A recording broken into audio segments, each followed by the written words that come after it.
Welcome to the first episode of the Why Intercept podcast, where I discuss topics that are not taught in schools. These are truly things that I've only learned through breaking things and making things. And not only have I made mistakes along the way, but I have learned so much that has fundamentally changed my worldview. And I would like to share it with you. I'm your host, Samita Kathari. And as intros are customary, here are all the reasons why you should listen to me. I have a degree in cognitive science with a concentration in neuroscience from UC Berkeley. I worked at Google and I worked at Stripe, and I ultimately don't think that any of those are reasons to listen to me. I think you should make up your mind for yourself. But if there's one reason that I did have, it's because I'm currently on an endeavor to try to make sustainable, handmade, upcycled clothing affordable, which is so abnormal in the world of fashion. I've come to realize that I'm coming across very unique challenges that is singularly making this experience. So with no further ado, I want to start with our topic for this week. I had to go with the most emotional one that I could think of because it's the first episode and it's something that touches absolutely all of us, and that is the topic of price. And you may be asking, what's it to you? Let me share this moment with you that will blow your mind as to how counterintuitive this topic is. I was attempting to put my pieces out in the world for very low prices and was absolutely floored when no one would take them at that price. Imagine my shock when a few weeks ago, one of those pieces sold for 9 times what I was offering it to the world at. And this is why the concept of price has completely rocked me sideways. So it's where we're going to start. I'm going to break it down with concepts from books and podcasts and my own experience, and we're going to get to a conclusion, and it's going to be really fun. So get ready.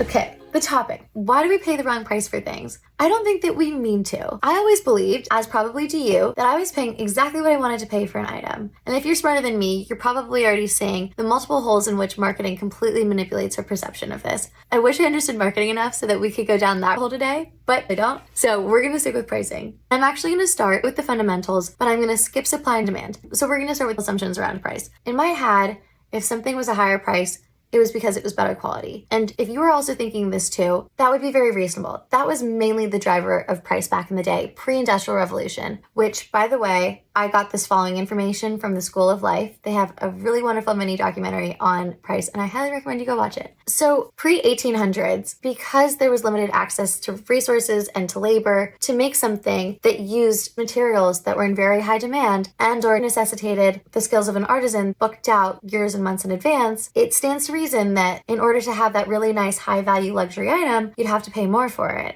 And given this, you may be thinking, okay, cool, we're aligned. So what's the catch? Well, this is just no longer how it is. And I will give you the example of airlines. If you wanted to buy a flight from LA to Rome, the price in April versus the price in July would be totally different, even if they were with the exact same airline and perhaps even the exact same seat. And that's because the prices change during the seasons, which is an entirely different concept that was derived with the advent of value-based pricing.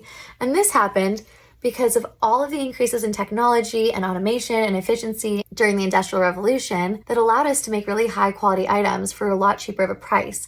And because of this, businesses then transitioned to establishing their prices based off of the value that consumers would pay for their goods, instead of the price being a factor of the actual cost that it would take to put that good on the market.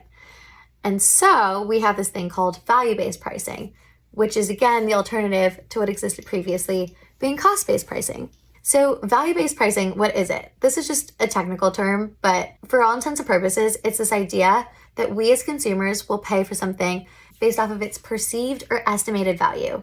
So from jump, this whole value-based pricing thing can feel a little bit unfair because it seems arbitrary. And to that I say, agreed. Here's how I've broken it down into the spectrum of where it feels like it's a really good thing, it feels like it's an okay thing, and it feels like it could be bad. Here are 3 examples for you. So we're going to start with the bad because that's always the most fun. Pharmaceutical companies, they have been known to price drugs extremely high, particularly the ones that they know that people rely on. Why? Because those consumers place a really high value on those drugs. And so corporations can place a really high price on them. And that feels kind of sucky, honestly, but it exists. So we'll move on to the middle tier. I just want to caveat that these are all examples I have come up with. And so if you have a bone to pick, because they're not textbook perfect, do not call, do not text. The middle ground is where I would place luxury goods. It's not life or death. To some people it is, but by and large, it's voluntary. People can opt in if they perceive the value in it. The reason that luxury goods are even on this list is because with the improvements in technology, we've seen the quality of standard retail goods rise such that the gap between the two in certain product lines has shrunk, if not entirely evaporated. not to create too much of a diversion, but there's a TikToker that I absolutely love, and his name is Tanner Leatherstein, and he takes apart luxury bags and he assesses them for the quality of the leather and the stitching and the dye that was used to dye the leather, and then evaluates the amount of labor it would have taken to make that bag, and he totals it all up as to what it would cost you today to make a comparable bag, and then he gives you the MSRP, the manufacturer suggested retail price that the luxury brand is offering it for. And often it's a difference of like a full order of magnitude. Like it's 10x what the cost of just having one made for yourself would be, which is so fascinating to me because psychologically it tells us a lot about how much value is just built into the name of the brand. And this is not to undermine the fact that a lot of luxury brands did actually earn their reputation through excellent craftsmanship, again, when that gap was a lot bigger. So there's a lot of value that's still placed on it. Okay, now we go to the good example, which I know is totally personal interpretation, but I needed to find a good example, so you're gonna have to humor me on this one. This is art. If we take apart art and we price out the canvas and the paint and the wood, this doesn't hold a fraction to what a lot of art pieces sell for. And that's because we as a society have derived that there's value in there. We've perceived that there's value that we're happy to make an investment in. And so that is to me just a very beautiful example of value-based pricing. So if at this point you're feeling a little bit icky because this seems totally variable, I hear you. And I was thinking through these examples as to what the through line was, in that we feel more comfortable spending a lot more money on a piece of art than we would feel paying for a potentially life-saving drug, given that one is being provided by a pharmaceutical company and one is being provided by an artist. Why is that? And to the rescue comes Dan Ariely, my absolute favorite behavioral psychologist researcher. Actually, he's one of three because the other two show up later in this episode. But he is such a gem. You must go watch his TED Talks. He's a head-to-toe burn victim, and it's what he talks about. And it's what led to him becoming a behavioral psychologist. And so I digress. He has a book called Predictably Irrational where he discusses this study amongst others. And it's one in which he actually investigated our level of trust with corporations. So perfect. So I'm going to explain the study for you and then the findings. He basically asked participants to evaluate the truthfulness of two statements. One, the sun is yellow, and two, a camel is bigger than a dog. And 100% of participants agreed that both of those statements were true. He then asked an entirely separate group of participants to evaluate those exact same two statements, but this time he told them that they were made either by Procter & Gamble, which is a manufacturing company, or the Democratic Party or the Republican Party. And if you are intuiting that this is where it all falls apart, you would be correct, because exactly as imagined, all of a sudden, participants were not willing to confirm whether these statements were true, and in fact, would caveat these statements with explanations such as, the sun actually also has red spots, or a camel might be bigger than a dog unless the camel is a newborn, and the dog is a really big dog, like a bull mastiff. And so we come to see through this experiment, so beautifully designed to show that trust has really come into question with corporations. And what he mentions in the study, and I think this is kind of a beautiful takeaway, is trust is a public good. And because reputationally it has such a big impact on companies, we should be reflecting on this somewhat seriously. So maybe that's of no surprise to you that we have no trust with our corporations. However, they're not the only part of this equation, because as much as they're the ones to enforce the price, consumers are the ones who set the price. And there's so much power in this, but the price is based off of how one perceives value in something. And this whole value concept is where we all go awry. And I want to talk about two things that can influence this concept of value. They're on different ends of the spectrum, but out of the hundreds of different psychological tactics that are out there to construe or misconstrue how we perceive value, I think that these are two good ones. So we start with the endowment effect. The endowment effect is this idea that we place higher value on the things that we own than things we don't own, even if the thing that we don't own is of objectively higher value, quote unquote. And an example of this is if you were to trade in your car. If you've ever done this, it can be so emotional sometimes because the dealership will give you an offer for your trade-in. And I have yet to hear of an experience in which that offer feels fair, because they'll give you an offer and I'm sure there'll be a part of you that will be like, well, this was the car in which I drove to Shasta on my college road trip and it touched sacred soil and I would like you to factor that in.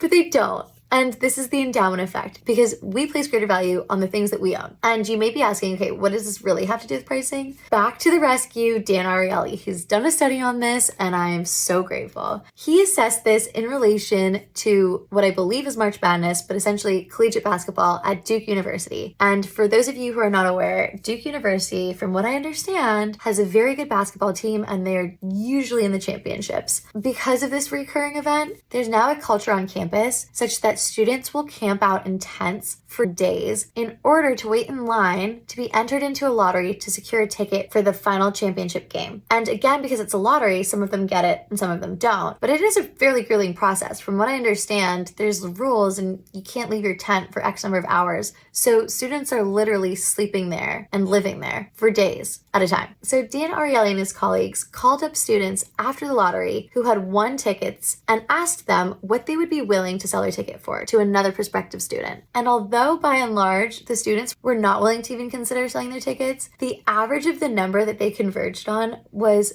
$2,400 and something dollars. That is so spectacular. And it's funny because it makes me think of the fact that there are 100% things where if someone was like, name your price, and I told them, they'd be like, honey, I don't think that that's valued at what you think it is. So there's that. Okay, at the same time, the researchers asked students who didn't win tickets, but who had also camped out for multiple days, would they be willing to pay for a ticket if another student was willing to sell them one? And these students, using a handful of techniques like calculating the amount of money they'd spend watching the game at a bar and buying drinks, etc., converge on a number that was around $170.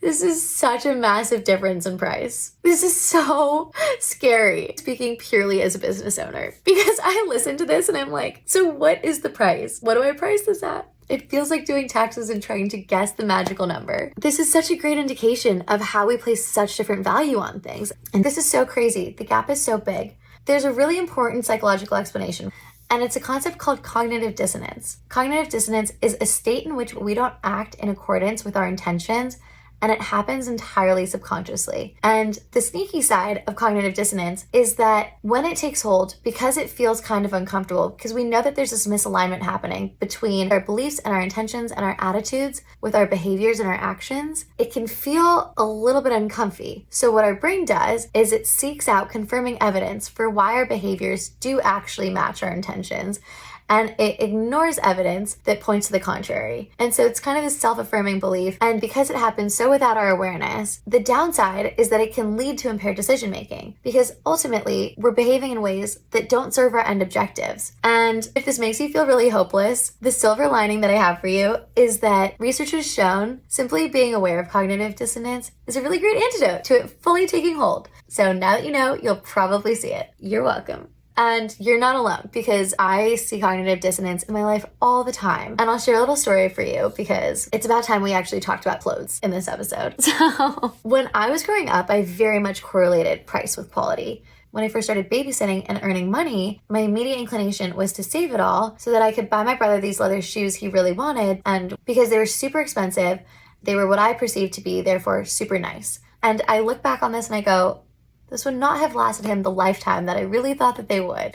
But fast forward to my global poverty and practice class at Berkeley, in which we were encouraged to choose our own topic. And for whatever reason, I chose fashion, which completely weirds me out because I had no interest in fashion at the time.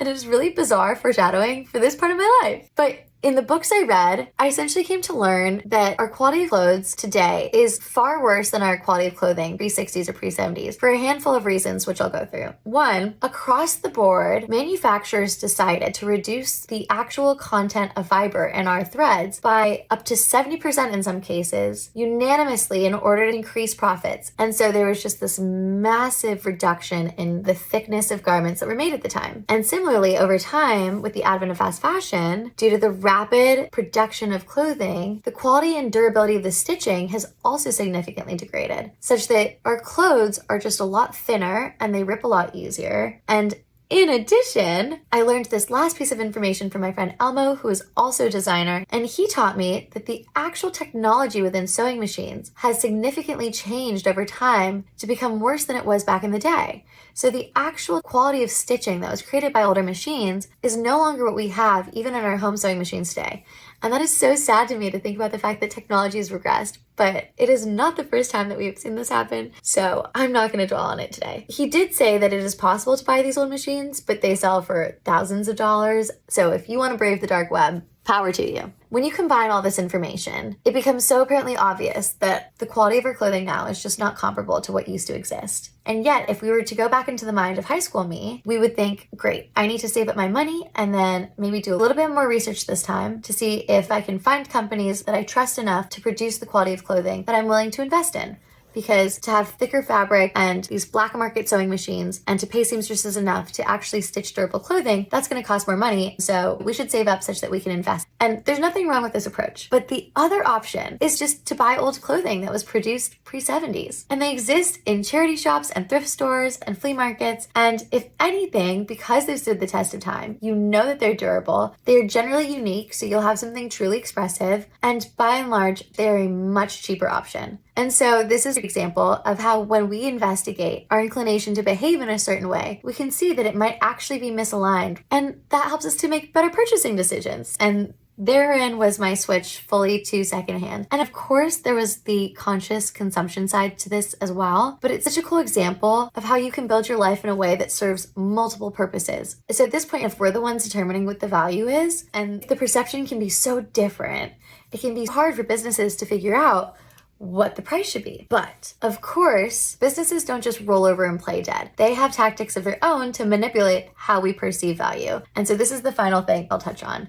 It's this concept called price anchoring. And it's predicated on this idea of anchoring, which was studied by my other two favorite behavioral psychologists, Amos Tversky and Daniel Kahneman. If you also love Daniel Kahneman because of his book Thinking Fast and Slow, I highly recommend you read The Undoing Project by Michael Lewis because it is a beautiful encapsulation of these two researchers' romance. They did all of their research together while Amos Tversky was alive. Back to anchoring. This is a concept by which they observed when we as individuals receive a piece of information, we base our judgments of all of the following pieces of information in relation to the first piece of information that we saw. And so the way that they observed this was by telling participants one by one a random number that was generated by spinning the Wheel of Fortune, and then asking participants a series of random questions such as how many countries are in Africa? And when they looked through the participants' results, they found that the answers were skewed towards the random number that participants were given before being asked these questions. So for instance, if the participants were given a high number by the Wheel of Fortune, all of their answers ended up in the higher ranges of answers. And similarly for participants who got a low number from the Wheel of Fortune. And what they came to describe from this was this two-step system called the anchoring and adjustment system, in which during the first step, we are given a piece of information and that becomes the anchor. And in the second step, when we're given new information, we are meant to make adjustments to our information based off of the new information we're given.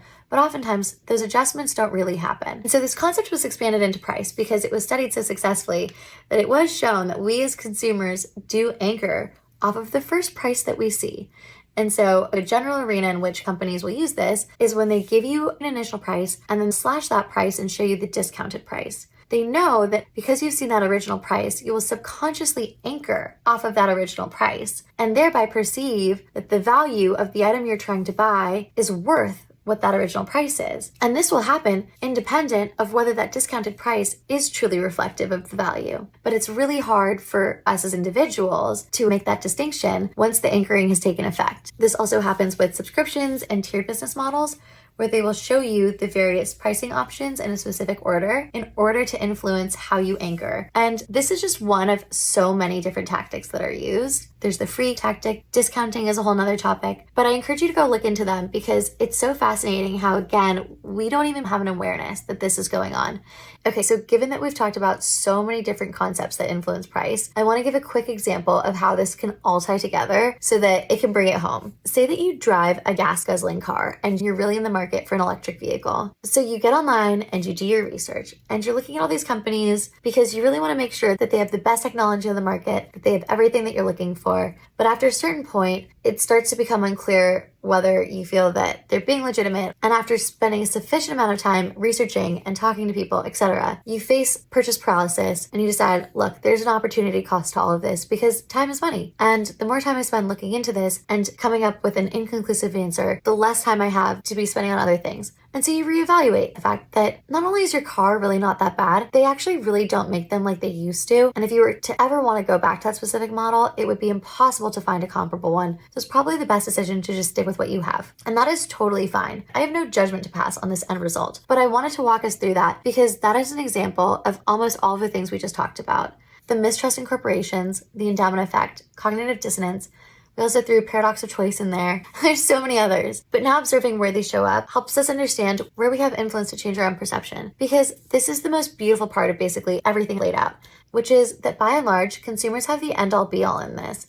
And of course not when it comes to things that are sold on a cost-based pricing model, and are those rare exceptions such as pharmaceuticals. But by and large, if we understand what we value and we choose to value things intentionally, we can shape how the landscape plays out. And you might be wondering, what's it to ya? And I'll share this. As a business, I have to put my pieces in the world for a price at which the world will accept them. And I can't believe I'm even saying this, but currently that's 9 times greater than I would like to put them out there for. The burden is on the business end to guess what that price should be. They will do this by saying competitors and doing market research and sending out customer questionnaires. But ultimately, it is just an informed guess. Irrespective of what businesses price their goods at, they will always attempt to try to build in extra value into their goods and services with fancy marketing and a whole host of other psychological tactics. Which is why I can certainly recall times where I have seen businesses put prices into the marketplace that seem totally unrealistic. And this makes sense as to why. But again, as a consumer, I've come to appreciate that just knowing more about all of these influences helps me more intentionally determine where I want to perceive value. And my hope is that as end consumers develop more awareness, people will accept my pieces for less than currently I have to put them out there for. So until consumers tell me otherwise, that's just going to be the way it is. And on that note, I hope to hear from you guys. If you want to share any thoughts that you have with me on this episode, you can reach out to me on Instagram. I'm at by.soom, or you can drop me a line on my website, which is bysoom.com. I'm also on TikTok and I'm also on YouTube. I hope that you have a great rest of whatever part of your life this is, and I will catch you next time.